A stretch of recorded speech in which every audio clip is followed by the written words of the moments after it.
Vine stood on the wooden porch with a cup of tea warming her hands. The night breeze played with loose strands of her hair as she stared at the quiet lake stretching endlessly before her. Behind her, the front door creaked open. She didn't turn around immediately. She already knew who it was, Jungkook. His footsteps were slower than usual, cautious in a way she had never seen before. The mafia king who commanded entire cities walked toward her like a man approaching fragile glass. Still awake? He asked softly. She took a small sip of tea. The lake is prettier at night. He stood beside her, resting his forearms on the railing. For a moment, neither of them spoke. The silence wasn't hostile this time, just careful. Finally, he said quietly, I didn't think you would let me stay. Wine exhaled slowly. I didn't think either. That honestly made him glance at her. But you did, he said. Yes, her voice was steady but not warm. I'm trying, she added after a moment, for us. Those words landed heavily on his chest. He turned fully toward her. I knew I have hurt you. She nodded once. I know I made you feel like you were second. Her eyes flickered briefly toward him, but she didn't speak. I never meant for that to happen.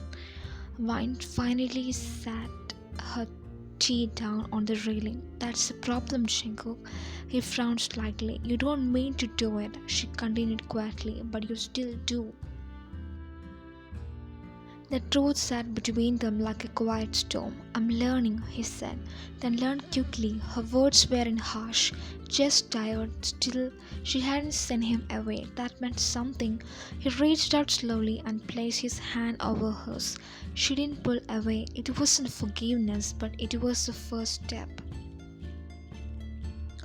The next few days at the lake house felt strangely normal, too normal.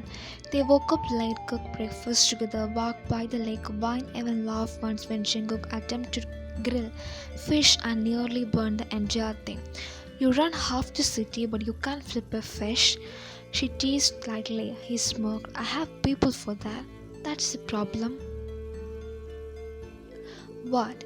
You always have people for everything. Her tone wasn't accusatory, just observant. He didn't argue because she was right. That evening, the sky was painted orange and pink as they sat on the small dock by the water.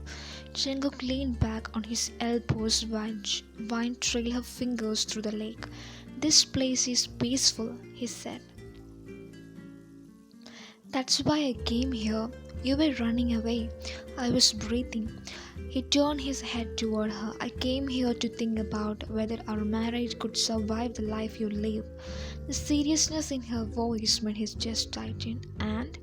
He asked quietly. She looked at the water for a long moment. I don't know yet. That answer hurt, but he understood. Trust once broken didn't rebuild overnight. Later that night, they sat inside the cozy living room with the fireplace clacking softly. Rain had started falling outside, tapping gently against the windows. Wine curled up on the couch with a book while Jungkook scrolled through messages on his phone. For once, nothing felt tense. He looked up at her occasionally. She seemed calm, comfortable. Maybe they were finally finding their way back. Then his phone vibrated. He glanced at the screen. Ria calling. His fingers froze across the couch. Wine hadn't noticed yet. His mind raced. Ignore it. Let it ring. But another vibration came immediately. Then another.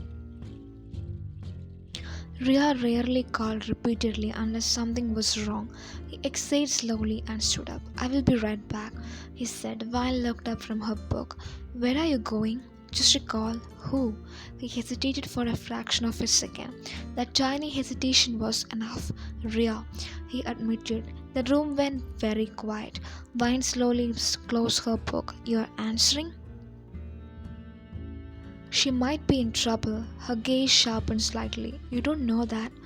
She wouldn't call this many times unless something was wrong. The familiar instinct had already taken over him. Protect, respond, prioritize. Vine watched him carefully. You promised me something. I know. Yet You're still going? It's just a call, wine. That sentence alone shattered something fragile in the room. Just a call. He stepped outside onto the porch before she could reply. The rain had forgotten heavy. Jungkook answered the phone quickly. Ria, what happened? Her voice came through, shaky. Jungkook, I didn't know who else to call. His muscles tensed immediately. What's wrong? I think someone's following me again. His jaw tightened. Where are you? Near my apartment. Stay inside. I will send someone. I was hoping you would come. He closed his eyes briefly. I'm not in the city. Silence. All right. She murmured. You are with your wife. Something in her tone sounded disappointed. He ignored it. I will send security immediately. Okay. The call ended after a few minutes. He stood there for a moment, rain soaking into his shirt. Then he went back inside. Wine was still sitting on the couch, but the book was closed. Her eyes were fixed on the fireplace. How long was the call? She asked quietly. 5 minutes? What did she want? She thought someone was following her, and I sent security. She nodded slowly. That's good. But her voice sounded hollow. He sat down across from her. It was important. She looked at him then. Important enough to leave the room? He frowned. She sounded scared. And you always respond when she is scared. That's not fair. Her lips curved into a sad smile. It's exactly fair. He leaned forward slightly. Wine, you're overthinking this. The moment the words left his mouth, he regretted them. Her eyes darkened. Overthinking? He rubbed his face in frustration. That's not what I meant. No, that's exactly what you meant. She stood up slowly. I didn't ask you to abandon people you care about. I didn't. But you still put her first. I didn't put her first. Her voice rose slightly now. You walked out on me again. It was a phone call, and it was our moment. The argument had finally begun. Weeks of bottled emotions surfacing all at once. You promised me things would change, she continued. They are changing, but your instinct haven't. He stood up too. My instinct is to help people. Your instinct is to run to her. That's not true. She laughed bitterly. You didn't even think before answering. He opened his mouth but couldn't deny it. Because she was right. The silence that followed was heavy. Rain pounded against the windows. Wine's voice dropped. I watched you walk out just now, and it felt exactly like that night at the anniversary.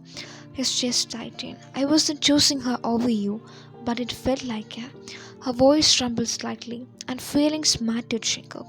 He stepped closer. I am here now, but you weren't when it counted. Her eyes were shining with hurt now. Do you know what hurt the most? What? That you didn't even notice the pattern repeating. The truth hit him like a punch because until she said that, he hadn't. She turned away from him. I can't keep doing this. His heart skipped. Doing what? Fighting to be the first in my own marriage. You are first. Then act like it. He ran a hand through his hair. I did nothing wrong. Her head snapped back toward him. That's the problem. You refuse to see it. I just answered a call. You chose her urgency over my presence. The argument spiraled deeper, old wounds reopening. You want me to ignore someone asking for help? He snapped. I want you to realize that I matter too. You do. Then why do I keep feeling like I'm competing with her? Her voice finally cracked. The sounds broke something inside him, but the damage was already done. The rest of the night passed in painful silence. They slept on opposite sides of the bed, neither touching, neither speaking, and both knowing something had broken again. But this time it felt worse, because they had almost fixed it. Almost. Morning arrived grey and quiet. Jungkook walked to the sound of drawers opening. He sat up. Vine was packing, his stomach dropped. What are you doing? She didn't look at him. I'm leaving. His heart slammed painfully. Leaving where? My father's house. The words finally felt final. Vine, don't do this. She sipped the suitcase calmly. I already did. He stood up quickly. This is an overreaction. She turned toward him slowly. No, her eyes were tired. This is spell. And for the first time since he had known her, John Jungkook realized something terrifying. She wasn't threatening to leave. She had already decided, and this time he might not be able to stop her. The drive to her father's house felt longer than it actually was. The road stretched endlessly ahead, grey under the cloudy morning sky. Raindrops slid down the car window in uneven trails, blurring the trees and buildings outside. Vine sat in the back seat, her suitcase beside her.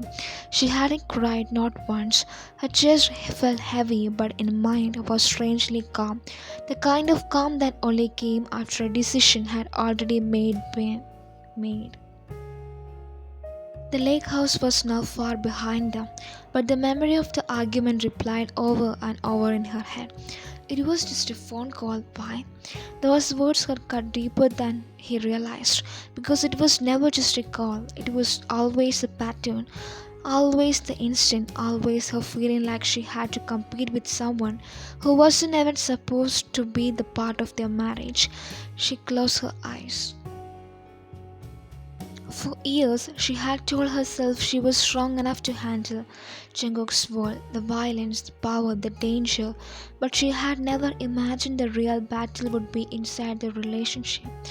And she was tired of fighting. Her father's house stood on a quiet street, surrounded by all tall trees and old stone walls. It was nothing like Jungkook's towering penthouse or his heavily guarded estates.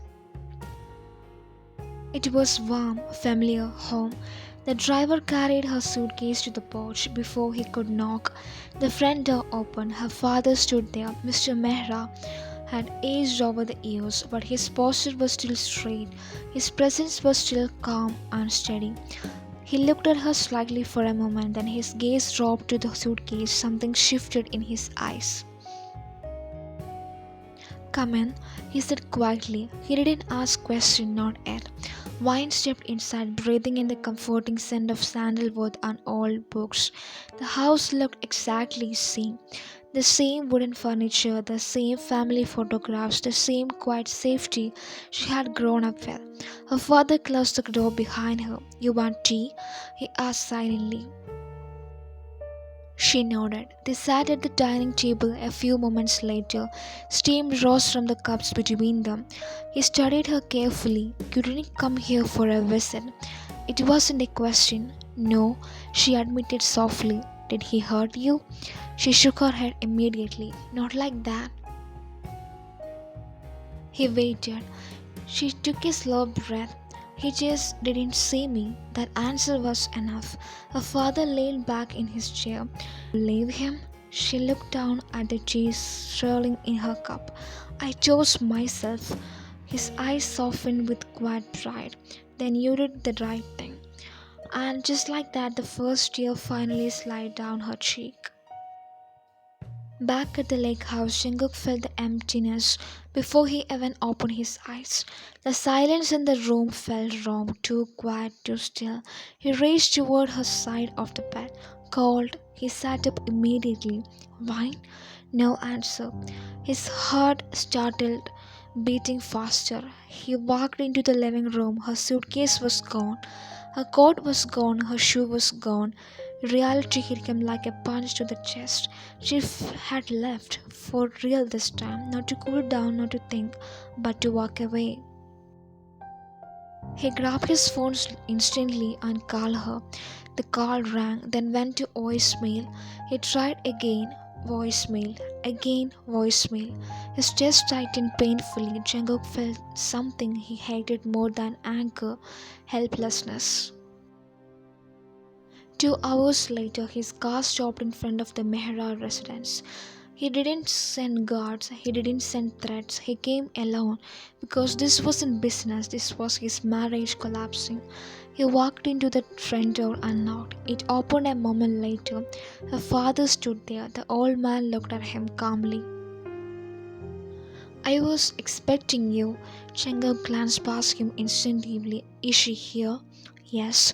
I need to talk to her. Her father didn't move. Not yet. Jungkook frowned slightly. Sir, with respect, you lost the right to rush into her life when you stopped protecting her peace. The words were sharp but controlled. Jungkook clenched his jaw. I'm not here to fight. Good. Mr. Mehra crossed his arms because you would lose that fight. Silence stretched between them.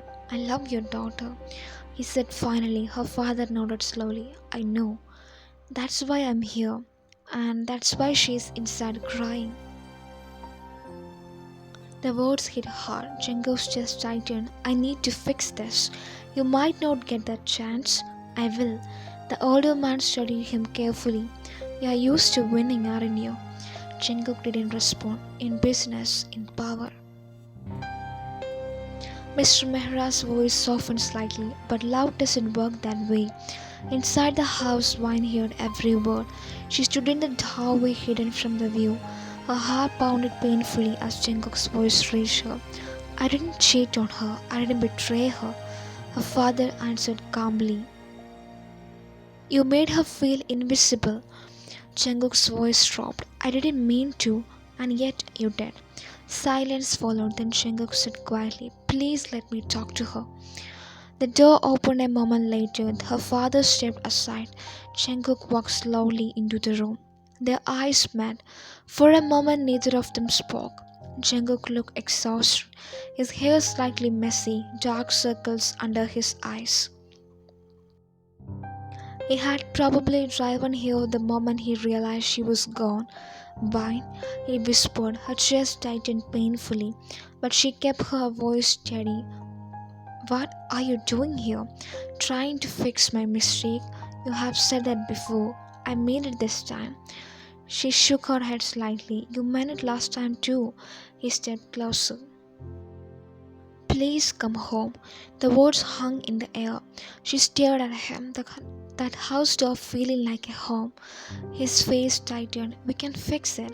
Not everything can be fixed. Yes, it can. Her eyes filled with tears. You said it was just a call. He froze. You minimized my feelings again. She continued softly. And that's the real problem. I didn't realize. That's exactly it. Her voice cracked slightly. You never realize until it's too late. Jungkook ran a hand through his hair. Tell me what to do. The desperation in his voice was real. But her heart felt tired. I needed you to choose me without being asked. I'm choosing you now. The single word shattered the moment because it was true, too late. He tried again over the next few days. Flowers, messages, cards, letters, every apology sincere, every promise desperate, but every time she answered the same way. I believe you're sorry, but I'm still leaving. 1 week later he came again. This time she met him outside the house. You can't keep coming here, he said gently. I will keep trying. Why? Because I love you. Her eyes softened sadly. I love you too. Hope flickered briefly in his chest. Then she continued. But love doesn't mean I have to stay. The hope died instantly. You are giving up? No. She shook her head slowly. I'm finally choosing myself. And since they're married, he realized he could threaten enemies, he could buy loyalty, he could control entire cities, but he could not force someone to love him enough to stay. Weeks passed, then months. He kept trying, showing up, calling, sending messages, each attempt gentler than the last, each one refused, and slowly, even Jungkook began to understand. Some mistake didn't end a relationship immediately. They weakened them slowly, until one day the person you love stopping fighting, not because they didn't care, but because they care about themselves too. 3 months passed. For the rest of the world, time moved normally. Business opened and closed. The city roared with traffic and noise. The empire of Jungkook confirmed to function with ruthlessly precision.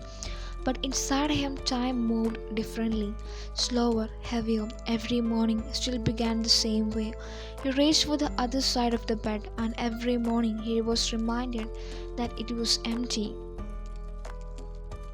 The penthouse that once felt like a fortress now felt too large, too quiet. The staff walked around more carefully than usual, and when the guards outside seemed to lower their voices when he passed by. Everyone knew something had changed. The Mafia King, who once ruled without hesitation, now carried something unfamiliar in his eyes: regret. The first few weeks after Wine had left been chaos for him. He called, she didn't answer. He sent messages, short, sincere, sometimes desperate. She responded only a few times, never cold, never cruel, just distant. The distance hurt more than anger ever could. He had gone to her father's house more times than he cared to count. Each visit ended the same way: a polite refusal. One evening he stood outside the familiar gate again. The Mehra house looked exactly the same. Warm lights glowed through the windows. Wind rustled through the tall trees in the yard. It looked peaceful. Too peaceful. Jungkook stood there for several seconds before finally knocking. The door opened. Her father stood there again. Mr. Mehra looked at him for a long moment. "You're persistent." Jungkook's voice was quiet. "I'm not giving up on her." The older man sighed. "You have been coming here for months, I know, and the answer hasn't changed. I know that too." Silence stretched between them. Finally, Mr. Mehra stepped aside. "She's in the garden." Vine sat on a wooden bench under the large mango tree in the backyard. The evening air was cool, carrying the scent of jasmine and damp soil. She looked different, not broken, not sad, just calmer. When she heard footsteps approaching, she already knew who it was. "You shouldn't keep coming here," she said softly without turning around. Jungkook stopped a few feet away. "I know, but you still do?" "I will as long as there is a chance." She turned toward him slowly. Her expression was gentle but firm. "Jungkook, we have already had this conversation. I'm not here to repeat the same apology." He stepped closer. "I'm here to ask for one more chance." She studied him quietly. 3 months ago his voice had been desperate. Now it sounded different, not pleading, just hopeful. "You have already had chances," she said. "I know, and you lost them." "I know that too." The honesty in his voice made her chest tighten slightly. Jungkook sat down on the other end of the bench, leaving a respectful distance between them. For a few moments, they simply listened to the wind rustling through the leaves. It reminded them of the lake house, of the calmer days they had almost rebuilt everything. Almost. "I miss you," he said finally. Her fingers tightened slightly around the edge of the bench. "I miss you too." The words slipped out before she could stop them. His heart skipped painfully. "Then come back." She closed her eyes briefly. "That's not how this works." "Why not?" "Because missing someone isn't the same as trusting them again." He looked down at his hands. "I have changed. I believe that." His hair lifted slightly. "But that doesn't erase what happened." Hope flickered in his chest, then dimmed again. "You know," she continued softly, "when I first left, I kept thinking maybe I was overreacting." He frowned. "I thought maybe I should have stayed and fought harder." "You shouldn't blame yourself." "I'm not blaming myself." She looked at him calmly. "I'm understanding myself." That difference mattered. "I realized something after I came here." "What?" "I had spent years trying to prove I deserved to be the first in your life." His chest tightened. "You always were." "But I never felt like it." Her voice wasn't accusing, just truthful, and I got tired of fighting for something that should have been natural. Jungkook looked away because he knew she was right. The wind picked up slightly. Leaves fell from the trees above them. Jungkook spoke again, his voice lower. I wish I could go back and change the night.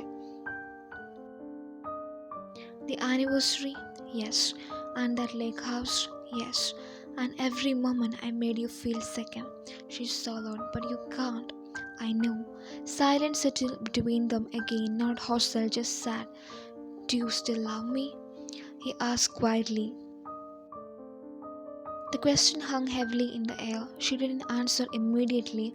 Instead, she stared at the sky, slowly turning dark above them. Yes, she finally said. The word hit him like a wave, but before hope could finally form, she added softly, "But love isn't the problem." His heart sank. Then what is? Trust. The simple answer carried enormous weight. I trusted that you would see me without me having to beg for it. Her voice trembled slightly, and when that trust broke, something inside me changed. He clenched his fist slightly. Can we rebuild it? Some people can, and we can't. She looked at him with gentle sadness. I don't know if I want to try anymore. That answer hurt more than any rejection because it wasn't anger, it was exhaustion. I have spent the last 3 months trying to show you I'm serious. He said, I know. I changed things. I know. I cut off distractions. I know. Her calm responses felt like quiet knives. Then why isn't it enough? She hesitated before answering because change after losing someone doesn't erase the memory of how easily you hurt them before. The truth in her words left him speechless. For a long moment, neither of them spoke. Then Vine stood up slowly. The night had grown darker. I should go inside. He stood too. So, this he said. Her eyes softened slightly. We already said goodbye once. That wasn't the real one. She took a slow breath. You're right. The finality in her voice made her chest tighten. I'm proud of the man you're becoming, she said quietly. That doesn't sound like something you say to your husband, because right now I'm saying it to someone I loved. I loved? Past tense. The word struck him like a blade. He stepped closer, not to grab her, not to stop her, just close enough to see her clearly. You were the best thing in my life. Tears welled in her eyes. You were mine too. Then why can't we fight for it? She shook her head gently. Because sometimes love isn't supposed to win. The wind carried her words softly through the garden. He wanted to argue, wanted to say love should always win, wanted to promise he would spend the rest of his life proving he had changed. But something in her eyes had stopped him. She wasn't angry, she wasn't bitter, she had simply moved forward. And love cannot survive where only one person is still standing in the past. Take care of yourself, she said softly. He nodded slowly. You too. She hesitated for a moment, then stepped forward and hugged him. It wasn't gentle, warm, familiar, and heartbreaking. When she stepped back, both of them knew what it meant closure, not reconciliation. Jungkook walked back toward the gate alone for the first time in months. He didn't try to stop her. He didn't ask for another chance. Didn't promise anything because he finally understood something he had never understood before. Love was powerful, but it wasn't invisible. Sometimes damage done in small repeated moments was too deep. Sometimes the person you loved the most chose peace over staying, and loving them meant accepting that choice. Inside the house, Vine stood by the window watching him leave. Her chest ached, but there was also something else inside her now strength. Not the kind that endured pain, the kind that walked away from it. She whispered softly into the quiet room, I hope you find happiness, Jungkook. Outside, his car disappeared down They wrote, two people who loved each other, two people who once believed they would last forever, now walking separate paths. Not because love wasn't real, but because sometimes love alone is not enough.